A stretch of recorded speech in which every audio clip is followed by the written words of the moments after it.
নমস্কাৰ মই প্ৰণৱজ্যোতি নাথ সকলোকে মোৰ ভিডিঅ'টিলৈ স্বাগতম জনাইছো মোৰ ছাত্ৰ-ছাত্ৰীসকল আজি মই তোমালোকক প্ৰেজেন্ট কন্টিনিউয়াছ টেন্স সম্পৰ্কে শিকাবলৈ গৈ আছো গতিকে বলাছো ভিডিঅ'টি আৰম্ভ কৰো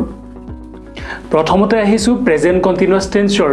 অসমীয়া চিনাকিলৈ মোৰ ছাত্ৰ-ছাত্ৰীসকল মই তোমালোকক বৰ্ডত লিখি দিছো ইয়াতে খাই নাচি কান্দি দৌৰি আৰু ইফালে লিখি দিছো আছু আছা আছে অৰ্থাৎ খাই আছু খাই আছা খাই আছে তাৰ পিছত নাচি আছু নাচি আছা নাচি আছে কান্দি আছু কান্দি আছা কান্দি আছে দৌৰি আছু দৌৰি আছা দৌৰি আছে অসমীয়াত যদি মূল ক্ৰিয়াটো এনে ধৰণৰ হয় তেতিয়াহলে গম পাবা হেতু প্ৰেজেন্ট কন্টিনিউয়াছ টেন্সৰ বাক্য খাই আছু খাই আছা গৈ আছু গৈ আছা গৈ আছে এই ধৰণৰ বাক্যবোৰ প্ৰেজেন্ট কন্টিনিউয়াছ টেন্সৰ বাক্য আৰু প্ৰেজেন্ট কন্টিনিউয়াছ টেন্সৰ বাক্যবোৰ আমি সাজিব লাগিব এই ধৰণে প্ৰথমতে আহিব সাবজেক্টটো সাবজেক্ট বুলি কোৱাৰ লগে লগে আই হ'ব পাৰে উই হ'ব পাৰে ইউ হ'ব পাৰে দে হ'ব পাৰে তাৰ পিছত আহিব এম ইজ আৰৰ যেটো খাপ খাই এম ইজ আৰ আই লগত তোমাৰ এম হ'ব ইউৰ লগত আৰ হ'ব হিৰ লগত ইজ হ'ব সিৰ লগত ইজ হ'ব তেনেকৈ আমি এম ইজ আৰ ব্যৱহাৰ কৰিব লাগিব যেটো এই খাপ খাই তাৰ পিছত মূল যেটো ক্ৰিয়া থাকিব সেই ক্ৰিয়াটোৰ লগত আই এন জি যোগ হ'ব অৰ্থাৎ মূল ক্ৰিয়াটো ফোৰ্থ ফৰ্মত আহিব যেটো জেৰান ফৰ্ম বুলি কোৱা হয় সেই ফৰ্মটোত আহিব এটা চাবা আমি যদি উদাহৰণবোৰ চাও তেতিয়া হলে আমাৰ বুজিবলৈ সুবিধা হ'ব প্ৰথমতে চোৱা মই দৌৰি আছো ইয়াতে আম ৰানিং মই লিখিছো এই বহুতে ভাবিব পাৰে ইয়াতে আম কিয় লিখিলো আই এপোষ্ট্ৰফি এম কিয় লিখিলো সো এম কিয় লিখা নাই এক্সট্ৰা কৈ ইয়াৰ কাৰণটো হৈছে যে ইংৰাজী কথাবতৰাত যদি আমি কন্ট্ৰাকশনছ বিলাক ব্যৱহাৰ কৰো তেতিয়া হলে আমাৰ ফ্লুয়েন্সি সোনকালে আহে সেই কাৰণে মই তোমালোকক উপদেশ দিম তোমালোকে আই এম নকৈ আম কবা ইয়াতে চাবা I'm running I plus am is equal to I'm মই ব্যৱহাৰ কৰিছো তাৰ পিছত দুই নম্বৰ বাক্যটো চাবা তুমি খেলি আছা গৈ আছা দৌৰি আছা কন্টিনিউয়াছ টেন্স হয় প্ৰেজেন্ট কন্টিনিউয়াছ একাৰণে ইউ আৰ প্লেইং ইয়াতো আমি কন্ট্ৰাকশনছ ব্যৱহাৰ কৰিছো ইউ আৰ হ'ব লাগে ইয়াতে কিন্তু আমি কি ব্যৱহাৰ কৰিছো ইউ আৰ প্লেইং তাৰ পিছত চাবা 3 নম্বৰটোলৈ হি লিখি আছে লিখাৰ ইংৰাজী ৰাইট সেই কাৰণে ইয়াতে হিজ ৰাইটিং আমি ব্যৱহাৰ কৰিছো he plus is equal to his তাৰ পিছত চাবা 4 নম্বৰটো বৰষুণ দি আছে বৰষুণ ইট ইজ ৰেইনিং হ'ব লাগে কিন্তু আমি স্পোকেন ইংলিশত কন্ট্ৰাকশন ব্যৱহাৰ কৰিম ইটস ৰেইনিং ইট ইজ টু কি হৈ গৈছে ইটস হৈ গৈছে তাৰ পিছত চাবা 5 নম্বৰটোলৈ পূজা চলি আছে পূজা ইজ গোইং অন বিহু চলি আছে Bihu is going on it চলি আছে ইট ইজ গোইং অন নামভৰ্তি চলি আছে এডমিশন ইজ গোইং অন আমি তেনেকৈ ব্যৱহাৰ কৰিব পাৰো তাৰ পিছত চাবা 6 নম্বৰটোলৈ হিহতে মুখ ঝুকাই আছে দে আৰ ইয়াতো আমি কন্ট্ৰাকশন ব্যৱহাৰ কৰিছো হিহতে দে হয় দেৰ লগত আৰ খাপ খাই সেই কাৰণে ইয়াতে আমি আৰটো লগাই দিছো দেৰ লগত দে আৰ হৈছে দে আৰ টিজিং মি টিজ মানে জুকুয়া তাৰ পিছত ইয়াতে আইএনজি যোগ হৈছে টিজিং মি 7 নম্বৰটো চাবা কি চলি আছে হোৱাট ইজ গোইং অন হ'ব লাগে কি কৰিছো আমি ইয়াতে হোৱাটস গোইং অন হোৱাটৰ লগত যেতিয়া ইজ খাপ খাব তেতিয়া আমি হোৱাটস ক'ব লাগিব ঘটনাটো কি হোৱাটস দ্য মেটাৰ তোমাৰ নাম কি what's your name what is your name নকয় কি কৈছো হোৱাটস ইউৰ নেম তাৰ পিছত আহিছো 8 নম্বৰটোলৈ তাই কেতিয়া আহি আছে কেতিয়া হলে হুৱেন হয় এতিয়া চাবা তাই আছে যেহেতু তাইৰ ইংৰাজী সি হয় সি লগত ইজ খাপ খাই সি ইজ গতিকে আমি প্ৰশ্ন যেহেতু ইজ টু আগত নিব লাগিব তাৰ পিছতে আমি সি টু ক'ব পাৰিম গতিকে হুৱেন ইজ সি কামিং হ'ব লাগে কিন্তু আমি কন্ট্ৰাকশন কৰি দিছো ইজ আৰু হুৱেন লগাই দিছো হুৱেনছ হৈছে when plus is equal to when's she coming বা তোমাৰ জন্মদিন কেতিয়া when's your birthday when is নকয় কি কৈছো when's your birthday বিহু কেতিয়া when's Bihu when is Bihu নকয় কি কৈছো when's বিহু ইয়াতে বহুতে ভাবিব পাৰে যে ইয়াতে বাক্যটো তাই কেতিয়া আহিছে এটো ফিউচাৰৰ বাক্য কিন্তু ফিউচাৰৰ বাক্য আমি প্ৰেজেন্ট কন্টিনিউয়াছত ক'ব পাৰো কেতিয়াবা আমি কওঁ নহয় মই তোমালোকৰ ঘৰলৈ কালি গৈ আছো দে তেনেকৈ কওঁ আমি প্ৰেজেন্ট গৈ থকা কামটো চলি থকা নাই তথাপিও আমি ভৱিষ্যতৰ কথা এটা প্ৰেজেন্ট কন্টিনিউয়াছত কৈছো আকৌ আমি কেতিয়াবা কওঁ মোৰ গাড়ীখন বহুত বেয়া হৈ থাকে মই গাড়ীখন বিক্ৰী কৰি দিম বা বিক্ৰী কৰিবলৈ গৈ আছো I am going to sell my car মই একটা নতুন ঘৰ লবলৈ গৈ আছো I am going to buy a new হাউস আমি তেনেকৈ ফিউচাৰৰ কথা এটা যদিহে যদি হে সিদ্ধান্তটো হৈ গৈছে প্ল্যানিং হৈ গৈছে তেতিয়া আমি প্ৰেজেন্ট কন্টিনিউয়াছত ক'ব পাৰো তাৰ পিছত চাবা ৰাজুৱে কোড গৈ আছে কোড হলে ইংৰাজীত হুইৰ হয় গতিকে ইয়াতে হুইৰৰ লগত ইজ হৈছে ৰাজুৰ লগত যেহেতু ইজ কাপ খায় ইজটো ইফালে আহি গ'ল হুইৰ ইজ ৰাজু গোয়িং ক'ব লাগে আমি কি কৈছো where Raju going where plus is equal to where's তাৰপিছত চাবা 10 নম্বৰ টিনা আৰু মিনা হাঁহি আছে টিনা এণ্ড মিনা আৰ লাফিং আৰ কিয় ব্যৱহাৰ কৰো ইয়াতে কিন্তু কন্ট্ৰাকশন ব্যৱহাৰ নহয় ইয়াতে নামৰ লগত কন্ট্ৰাকশন ব্যৱহাৰ কৰিব আমি নোৱাৰো টিনাৰ লগত ইজ কাপ খায় আৰু মিনাৰ লগতো ইজ কাপ খায় আমি যদি কওঁ টিনাই হাঁহি আছে টিনা ইজ লাফিং মিনাই হাঁহি আছে মিনা ইজ লাফিং কিন্তু আমি টিনা আৰু মিনাৰ কথা ক'লো যে এটাতকৈ বেছি হৈ গ'ল সেই কাৰণে টিনা এণ্ড মিনা আৰ লাফিং ক'ব লাগিব আমি এটাতকৈ যদি বেছি হয় তেতিয়া কি হ'ব আৰ হৈ যায় থাৰ্ড পাৰসন সিঙ্গুলাৰ নাম্বাৰ নহয় প্লুৰেল নাম্বাৰ হৈ যায় কিন্তু ইউটো এটা হয় তুমি হয় ইউৰ লগত কিয় ইজ নহয় কাৰণ ইউটো থাৰ্ড পাৰসন নহয় ইউটো সেকেন্ড পাৰসন হয় ইয়াটো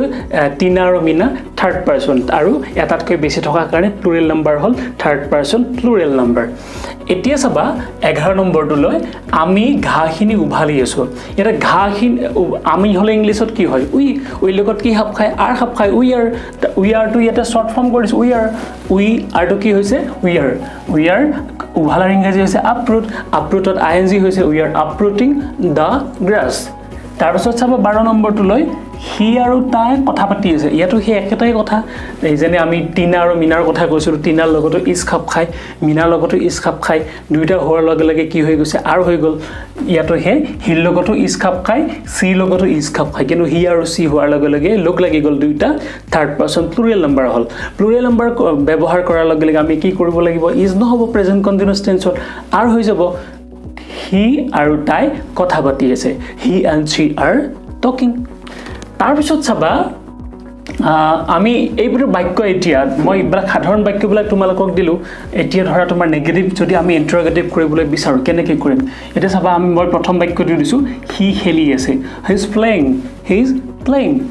আমি কন্ট্ৰাকশন ব্যৱহাৰ কৰিছো তাৰ পিছত 2 নম্বৰটো চাবা হি খেলি থকা নাই নেগেটিভ হয় খেলি আছে খেলি থকা নাই দৌৰি আছে দৌৰি থকা নাই এখানে নেগেটিভ বাক্য হয় এটো এই বাক্যটো আমি লিখিছো হি ইজ নট প্লেইং আমি তেনেকৈ ক'ব লাগিব আৰু আমি এনেকৈ ক'ব পাৰো হি isn't playing বুলি ক'ব পাৰো ইজ আৰু নট লগাই আমি কন্ট্ৰাকশন কৰিব পাৰো তো ইজ প্লাস শৰ্ট ফৰ্ম যদি আমি ব্যৱহাৰ কৰো তেনেকৈ isn't হৈ যাব হি isn't playing তাৰপিছত চাবা 3 নম্বৰটো লৈ হি খেলি আছে নে প্ৰশ্ন কৰিছো আছে নে গৈ আছে নে খাই আছে নে নেটো লাগিছে নেবা নেকি তুমি দৌৰি আছা নেকি তাই খেলি আছে নেকি মায়ে ভাত বনাই আছে নেকি নেকি ব্যৱহাৰ কৰিছো আছে নেকি সেই কাৰণে নে বা নেকি থাকিলে কি হয় প্ৰশ্ন হয় এই প্ৰশ্ন হলে কি কৰিব লাগিব আমি ইজ থাকিলে ইজ টু আগত আনিব লাগিব আৰ থাকিলে আৰ টু আগত বা এম থাকিলে এম টু আগত হ'ব মানে হি ইজ প্লেইং টু কি হৈ গৈছে ইয়াতে ইজ হি প্লেইং হৈ গল ইজ টু আমি আগত আনিলো তাৰ পিছত চাবা 4 নম্বৰ বাক্যটো লৈ হি খেলি থকা নাই নেকি এটো নেগেটিভ বাক্য খেলি থকা নাই নেকি গৈ থকা নাই নেকি খাই থকা নাই নেকি নেগেটিভ কোৱেশ্চন হয় এটো আৰু সেই কাৰণে ইজ টু প্ৰশ্ন যেহেতু হয় সেই কাৰণে আমি ইজ টু আগত আনিব লাগিব আগৰ বাক্যটোৰ দৰে দুইটা বাক্য একেই হয় এটো পজিটিভ এটো নেগেটিভ সেই কাৰণে ইয়াতে আমি কি কৰিছো নট ব্যৱহাৰ কৰিছো isn't he playing এটো আমি আকৌ বেলেগ ধৰণে ক'ব পাৰো is he not playing বুলি আমি ক'ব পাৰো নটটো আমি পিছতো ব্যৱহাৰ কৰিব পাৰো তাৰ পিছত 5 নম্বৰ হি খেলি আছে নে নাই is he playing or not হেখত কি ব্যৱহাৰ কৰিলো or not ব্যৱহাৰ কৰিলো তোমাৰ ইয়াতে হেৰি হৈছে আছে নে নাই দৌৰি আছে নে অল্টাৰনেটিভ কোৱেশ্চন হয় অল্টাৰনেটিভ কাৰণে এই বাক্যটো আমি হেখত or not ব্যৱহাৰ কৰিলো তাৰ পিছত চাবা 6 নম্বৰ বাক্যটো লৈ হি কি খেলি আছে what is he playing to কি কৈছো what's he playing মই আগতে কৈছো what ৰ লগত is লগ লাগিলে কি হ'ব what's হৈ যাব এই কাৰণে হি যেহেতু আছে হিৰ লগত তোমাৰ ইজ খাপ খাই ইজ হলে ইজ টু আগৰ ফালে আহি যাব ইজ আৰু হোৱাট আৰু ইজ লগ লাগি কি হৈ গল হোৱাটছ হৈ গল কিন্তু যদি ইয়াতে ইউ থাকিলেহেঁতেন তেতিয়া কিন্তু ইয়াতে ইজ নহব আৰ হ'ব হোৱাট আৰ ইউ প্লেইং তুমি কি খেলি আছা হোৱাট আৰ ইউ প্লেইং হিহঁতে কি খেলি আছে হোৱাট আৰ দে প্লেইং আমি তেনেকৈ ক'ব লাগিব তাৰপিছত চাবা হি কি খেলি থকা নাই 6 নম্বৰটো আৰু 7 নম্বৰটোৰ মাজত ডিফাৰেন্স কি আছে প্ৰথমটো পজিটিভ বাক্য আৰু 2 নম্বৰটো নিগেটিভ বাক্য হি কি খেলি আছে হি কি খেলি থকা নাই হি কি খাই আছে হি কি খাই থকা নাই হি ক'ত গৈ আছে হি ক'ত গৈ থকা নাই গৈ আছে গৈ থকা নাই খাই আছে খাই থকা নাই খাই আছো খাই থকা নাই হেনেকুৱা গতিকে এটো নিগেটিভ বাক্যৰ কাৰণে নট ব্যৱহাৰ কৰিছো what's he playing what isn't he playing এনেকৈ ক'ব পাৰো নতুবা what's he not playing বুলি আমি ক'ব পাৰো তাৰ পিছত চাবা 8 নম্বৰটো লৈ হি ক'ত খেলি আছে ক'ত হলে হুৱেৰ হি থকা কাৰণে ইজ হয় হে কাৰণে ই হুৱেৰ আৰু ইজ লগ লাগি কি হৈ গৈছে where's he playing হি ক'ত খেলি আছে তাৰ পিছত 9 নম্বৰ বাক্যটো লৈ হি ক'ত খেলি থকা নাই পজিটিভ নিগেটিভ হি নট লগাই দিছো where is he playing where is he not playing বুলি ক'ব পাৰো নতুবা where isn't he playing বুলিও ক'ব পাৰো মই এটা বাক্য লিখি দিয়া নাই কাৰণ বোৰ্ডত ঠাইৰ অভাৱ আছে অকমান সেই কাৰণে মই এটা বাক্য দিছো where isn't he playing বুলি মই ইয়াতে লিখি দিছো কিন্তু আমি where is he not playing বুলি ক'ব পাৰো তাৰপিছত চাবা কোনে খেলি আছে কোনে হলে কি হু হয় হুৰ লগত ইজ খাপ খাই যেহেতু এজনৰ কথা কোৱা গৈছে থাৰ্ড পাৰসন সিঙ্গুলাৰ নাম্বাৰ হয় কোন বুলি কোৱাৰ লগে লগে এজন সেইকাৰণে হু ইজ হৈছে হু ইজ টু কন্ট্ৰাক্ট কৰি পেলাই কি কৰিছো আমি হু ইজ প্লেইং তেনেকৈ আমি ব্যৱহাৰ কৰিছো তাৰপিছত চাবা কোনে খেলি থকা নাই নিগেটিভ বাক্য কোনে খেলি আছে কোনে খেলি থকা নাই who is playing who is not playing বা হু ইজন্ট প্লেইং আমি হু ইজ নট প্লেইং বুলিও ক'ব পাৰো হু ইজন্ট প্লেইং বুলিও ক'ব পাৰো তাৰপিছত চাবা 12 নম্বৰটো লৈ কোনে কোনে খেলি আছে ইয়াতে চাবা কোনে খেলি আছে এইটো হৈছে কোনে কোনে খেলি আছে 10 নম্বৰটো আৰু 12 নম্বৰটো চোৱা 10 নম্বৰটো কোনে খেলি আছে 12 নম্বৰটো কোনে কোনে খেলি আছে কোনে বুলি কোৱাৰ লগে লগে এজন আৰু কোনে কোনে বুলি কোৱাৰ লগে লগে এজনতকৈ বেছি সেই কাৰণে ইজ নহয় ইয়াতে আৰ ব্যৱহাৰ হৈছে হু আৰ প্লেইং কন্ট্ৰাকচন ব্যৱহাৰ কৰিছো ইয়াতে হু আৰ হৈছে হু আৰ প্লেইং